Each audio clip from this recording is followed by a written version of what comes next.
Goeiemôre, ons is hier in Malmesbury by SA Horsefeeds. Ons het vir Denise Sadi en Helena Basson, eienaar van SA Horsefeeds hier in Malmesbury. Baie welkom, sal ek vir myself sê, baie welkom hier by julle. Dis lekker om saam met julle te kuier en die mense te ontmoet wat ons ondersteun op Kruiskyk.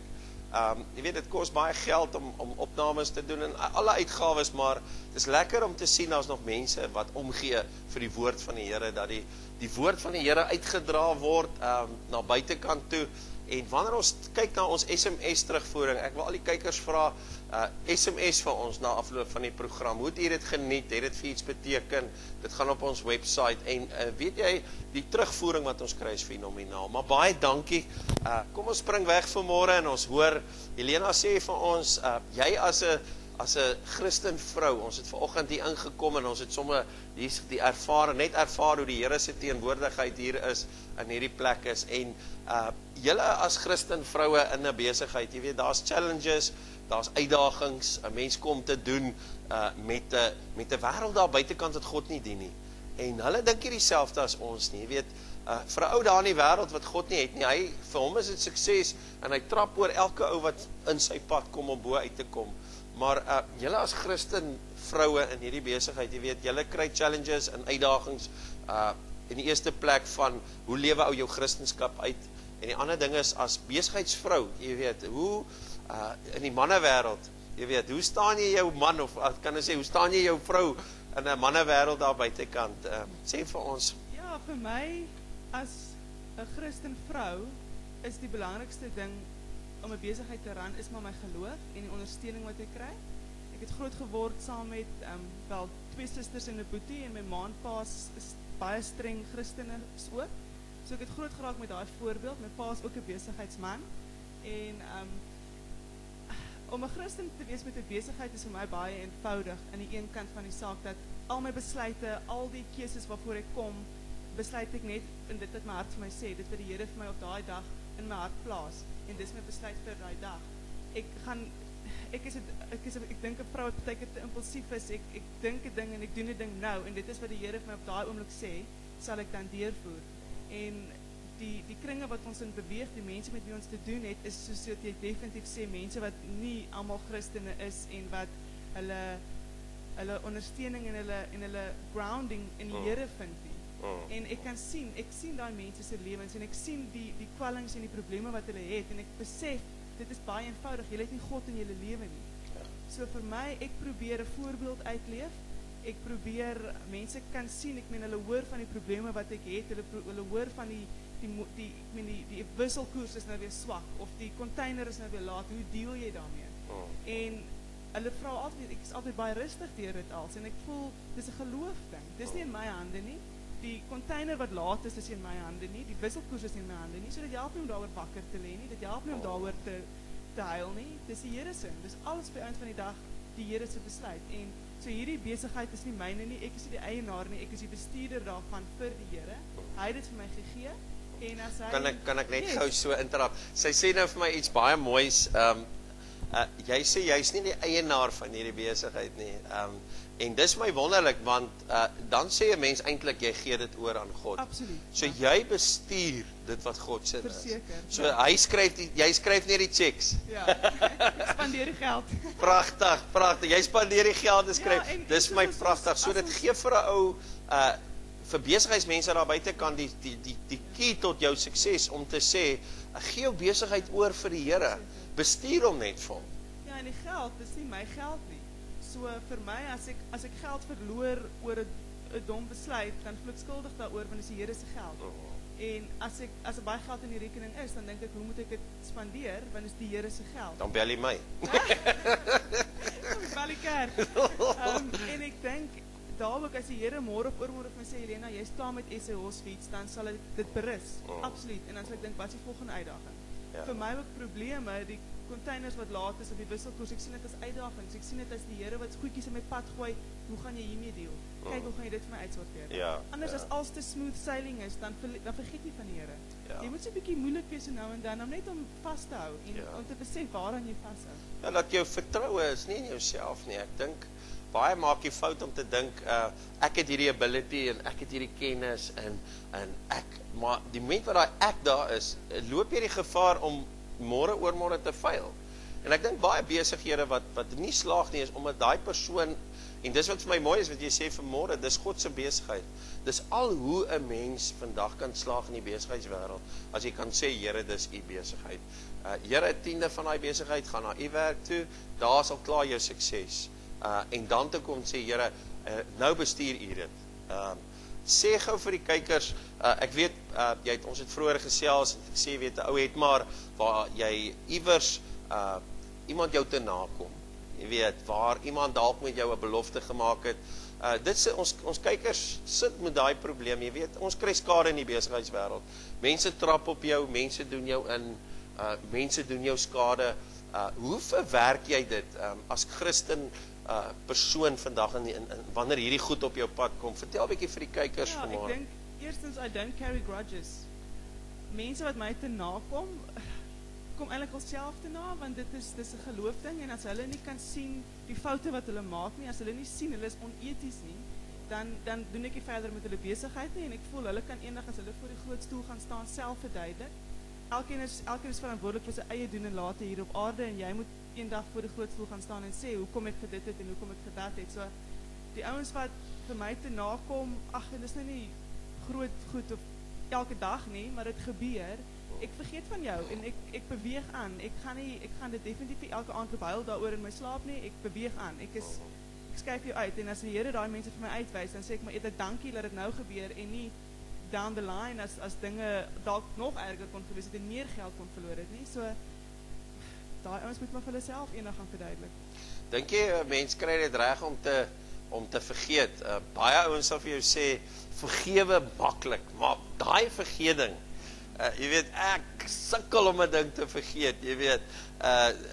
Dink jy dis maklik? Dink jy dit vat tyd om dit te vergeet? Ek meen ons sit met kykers wat sê wie daai het my ingedoen en daai het my in dit.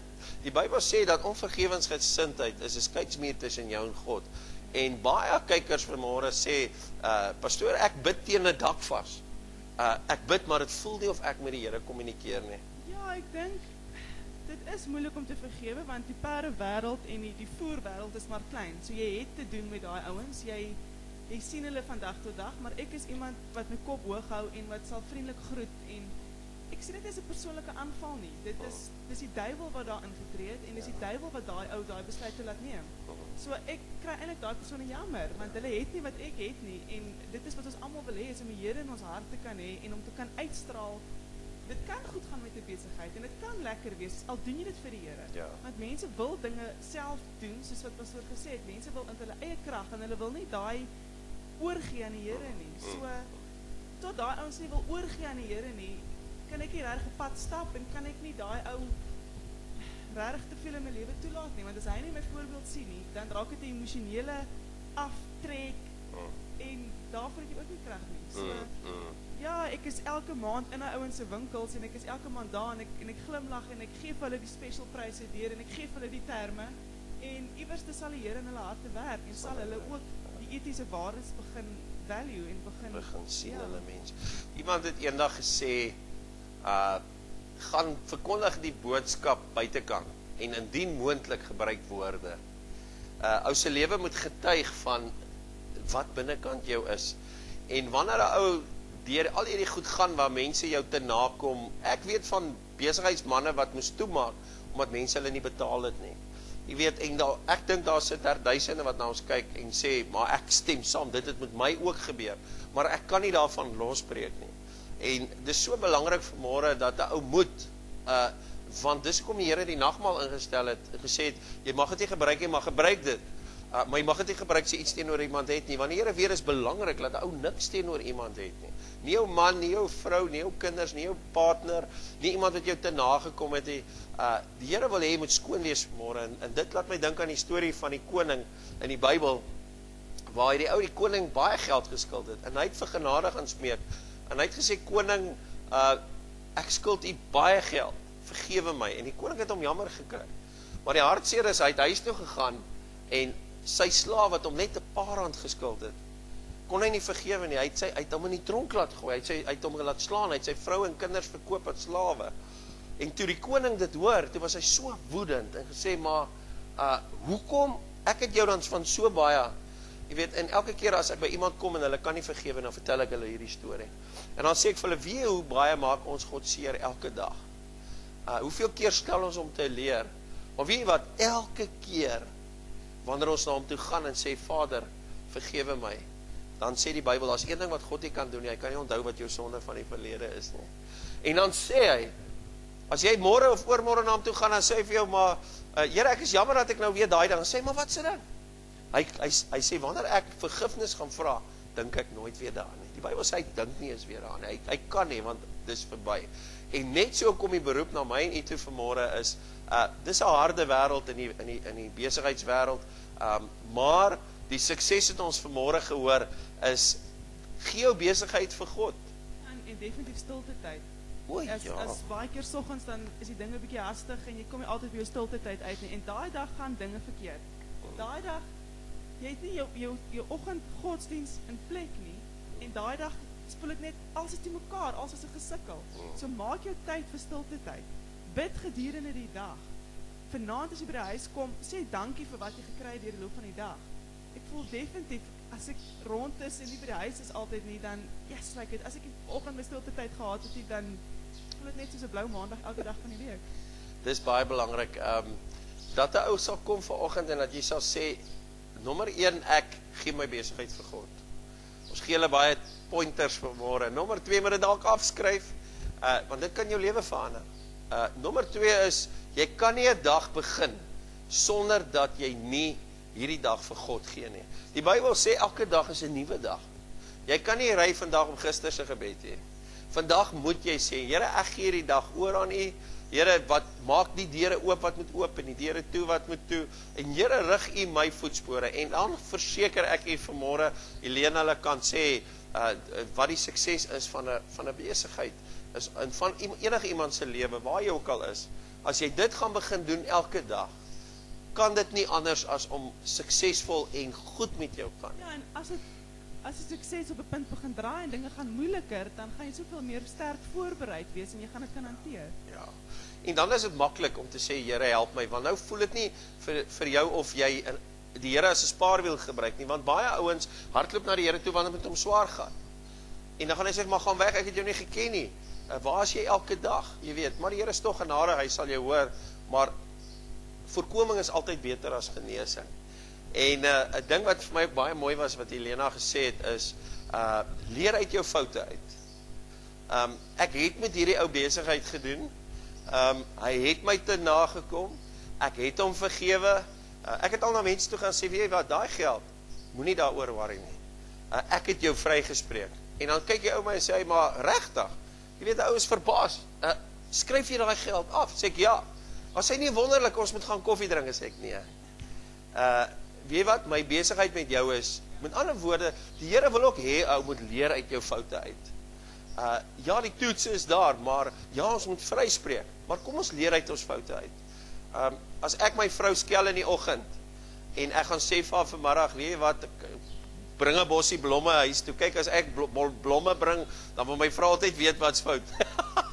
Jy weet, ek weet nie ook, is 'n vrou maar so of wat, maar as jy met blomme by die huis aankom, dan wil hulle altyd weet, as ek maar is omdat ek lief is vir jou, jy weet. Maar hulle wil altyd weet wat's fout, maar om te kom en te sê, wie wat, ek vergewe jou, ek spreek jou vry, en wat is altyd, ek is jammer ek was met jou lelik, maar wat wil daai vrou sien? Sy wil sien dat dit nie weer gebeur nie.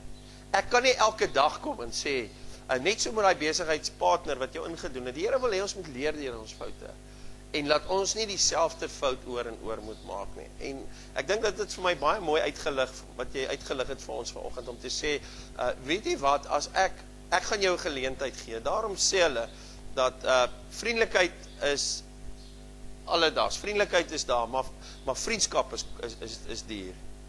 Vriendelikheid is verniet, maar vriendskap is duur. En jy moet jou vriende kies, en jy moet jou mense kies, en as daai persoon jou indoen, weet ek gaan nie meer met hom besigheid doen nie. Dit is maar net so, en dis om vir jou te help, waar jy daar by die huis sit vanmôre. Ek wil graag vir u 'n versie lees uit die woord van die Here uit Dawid uit. Dawid wat ook maar ou was wat gestoei het in die wêreld. Ou wat gestoei het met dinge en met sake en sy eie kind wat teen hom opgestaan het en sy eie manskappe wat hom dood wou gemaak het. En hy sê hier, dink aan my opregtheid, 'n Psalm van Dawid. Doen aan my reg, o Here, want ek wandel in my opregtheid en ek vertrou op die Here sonder om te wankel. Toets my, Here, en beproef my. Keer my niere uit my hart, want u goedertierenheid is voor my oë en ek wandel in u waarheid. Ek sit nie by die valse mense nie en met slinkse mense gaan ek my nie om nie. Ek haat die vergadering van die kwaaddoeners en by die goddelose sit ek nie. Sê hy nou nie pragtig hier vanmôre waaroor ons gesels het nie. Wat hy sê, Here, doen aan my reg. Here, ek het u, met ander woorde, ek het u nodig. U is die eienaar van SA Hospice. En ek weet, want die woord sê vanmôre, vir hulle wat God lief het, sal alles ten goeie meewerk. Jy sit dalk vanmôre en jy's dalk down of jy's onder, maar weet, die pad van die Here is 'n pad wat oploop.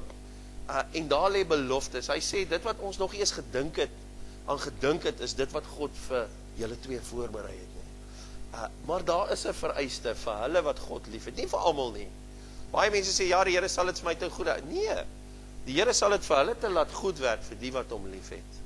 En vir hulle wat sê, Here, ek is nie in beheer nie, U is in beheer. En hy kom vanmôre en hy sê, Here, doen al my reg. Met ander woorde, Here, ek kan met reg na God toe gaan. En ek kan vir hom sê, Here, hier's my lewe. En hy het die versekering dat God sal met aan hom reg doen. Die pad van onheil is nou weer 'n ander pad. Hy sê hier, ek sit nie by valse mense nie, gaan nie met slinkse mense aan nie. Ek haat die vergadering van die kwaaddoeners, want Dawid het geweet, daardie pad.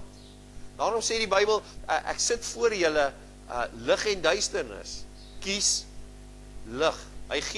Die Bybel sê, ek gee jou lig en duisternis. Met ander woorde, ek sit vir jou die wêreld of ek gee vir jou God. En net om seker te maak sê, kies die lig. Kies die lig, jy weet. So, hy kom vanmôre en dan kom hy, en dis vir my wonderlik, nou kom Dawid en hy sê, toets my, Here, beproef my. Moet daar toetse op 'n mens se pad kom. Ek glo, jy gaan nou vir ons sê, wat dink jy, maar ek voel vanmôre dat 'n toets is baie belangrik, want dit versterk 'n mens se karakter. En die Here wil jou op 'n volgende vlak sit. Ek spot altyd, ek sê, a new level, a new devil. Want elke vlak wat jy geestelik groei, en dis die antwoord, jy weet, 'n ou moet geestelik groei. Jy kan nie 'n babietjie wat nie groei nie, lyk na 'n lelike babietjie. Daar moet groei wees en dis hoekom groei as kind van God so belangrik. Hoe voel jy oor geestelike groei vanmôre? Geestelike groei is 'n ding wat mense, as jy jou hart vir die Here gee, dis soos 'n babietjie, jou geloof ook is 'n ding wat moet groei en jy raak sterker. En in die begin gaan klein dingetjies jy dalk regtig onder kry, maar soos wat hulle meer gebeur, raak jou geloof sterker en raak jou verhouding met God sterker. Dis 'n ding wat tyd vat. Dit is 'n verhouding wat moet groei en jy moet God leer ken en jy moet jouself leer ken. En dis nie 'n ding wat oornag gebeur nie. So saam met dit kom die uitdagings en saam met dit kom groter uitdagings wat die Here vir jou kan gee op die regte tyd as jou geestestoestand al daartoe in staat is om dit te hanteer. Ja. Soos wat die Bybel ook so mooi sê, hy gaan nie vir jou iets gee wat jy nie meer kan cope nie. Ja. So enige uitdaging wat na jou toe kan toe kom, moet jy eintlik dink, "Sjoe, die Here dink eintlik ek's baie sterk want hy gee vir my hierdie goed om mee te deel." Ja. En eintlik En jy dink jy kan dit doen nie. Ons stel my eintlik baie. Ja. Eintlik moet jy besef, dis God wat 'n uitdaging vir jou gee, Ja. want hy weet jy kan dit hanteer. Ja. En dan moet jy in hom vashou. Ja. So dis definitief, dis 'n ding wat groei en wat met tyd sterker word. En dis soos wat ek baie keer sê, dit's gewoonte wat jy moet aanleer. Jy kan die keuse maak, gaan ek positief wees, gaan ek negatief wees? Gaan ek in die Here vas of gaan ek nie? Soos wat pastoor sê, kies die lig. Maar dit is 'n ding wat oor tyd groei en almal is nie op dieselfde vlak in daai geloof nie. Ja. Party ouetjies het eergister hulle hart vir God gegee. Hulle moet nog 'n bietjie daai pad stap om sterker te raak in hulle gees. So dit is 'n ding wat mense na toe kan uitsien om te besef, "Sjoe, dit gaan makliker word want ek gaan nader aan God begin leef." En hierdie toets is 'n toets om te groei. Ek sê altyd vir my gemeente, as julle dieselfde lyk aan die einde van die jaar, dan pak ek my goed op. Want dan voel dit vir my of ek niks bereik het nie. En Dawid kom en hy sê, "Toets my." Hoekom moet daar toetse wees? Sodat ons kan groei. sodat ons kan groei daagliks. En wanneer ons terugkyk, ek weet nie of julle, as julle nou gaan terugkyk na jou lewe, waar was jy laas jaar en die jaar daarvoor, en dan kyk jy vandag en dink jy, Here, ek het al so gegroei. Ek is al soveel nader aan U. Ek beleef al soveel wonderlike dinge in U. En dis ons boodskap vanmôre. Wat die Here kom vanmôre en hy sê, hy wil ons in die holte van sy hand hou en hy wil ons beskerm. En hy gee vanmôre uitnodiging na elkeen van u toe. Dalk sit jy vanmôre en jy ken nie die Here nie. Dalk is jy daar in die sitkamer en jy's kwaad vir die kerk en kwaad vir die Here. Kom ek sê vir jy vanmôre, moenie 'n oop mense hou nie. Toe Petrus sy oë op die storm hou en op mense hou, toe sink hy. Wat ook al die omstandighede is, ek wil jy vra vanmôre, kom, ons gaan vir jy gebed doen. En net daar waar hy is, gaan op die knieë en neem God aan vanmôre en gee jou besigheid vir hom oor. Gee jou huwelik vir hom oor. Gee jou kinders vir hom oor. Niks wat jy kan doen kan die saak verander nie, maar wat God kan doen, hy kan. Vir hom is niks onmoontlik nie. Kan ek u vra, laat ons hoofde sluit. Voor ek hierdie gebed doen, wil ek net weer baie dankie sê vir die geleentheid om hier te wees. En baie dankie vir julle ondersteuning. Mense soos julle maak dit vir ons moontlik om uit te gaan en mense te gaan bereik. Dis 'n voorreg om deel te wees. Baie dankie. Kom ons sluit ons oë. Vader, ons sê vir U dankie vanmôre om te weet, Here, U is die Alfa en die Omega. Here, U is die begin en die einde. Here, U wat alles gemaak het, alles wat goed is, alles wat mooi is, alles wat eerbaar is, Here. Maar Vader, ons weet daar's 'n vyand wat gekom het om te steel en te verwoes. En ons weet, Here, dat daai vyand wil verbitterheid by mense plaas, onvergewensgesindheid. Maar Here, ons maak vry vanmôre. Daar ons kykers sit, Here, elke een wat na hierdie program kyk, Here, dat hulle op hulle knieë sal gaan en dan gaan sê, jammer, dat hulle sal gaan vryspreek. Maak nie saak wat aan hulle gedoen is nie. Want Here, hoe kan ons na U toe gaan vanmôre as ons self nie eens die bietjie kan vryspreek nie? Here, ons spreek nou vry en ons weet, Here, U vergewe ons en ons weet, Here, na vanoggend is ons 'n nuwe lewe, Here, en ons gaan groei en ons gaan alles vir U oorgee. En dankie, Here, dat ons weet, U het ons nog lief gehad toe ons nog sondaars was. Ek bid nou vir elke ene, Vader, vir kruiskyk, vir elke program wat uitgaan, daar waar die evangelie uitgaan, Here, mag dit die deure net vir hulle oopgaan in Jesus se naam. Amen. Let it rain. Let it rain. Open the floodgates of heaven. Let it rain. Let it rain. Open the floodgates of heaven. Sing out. Let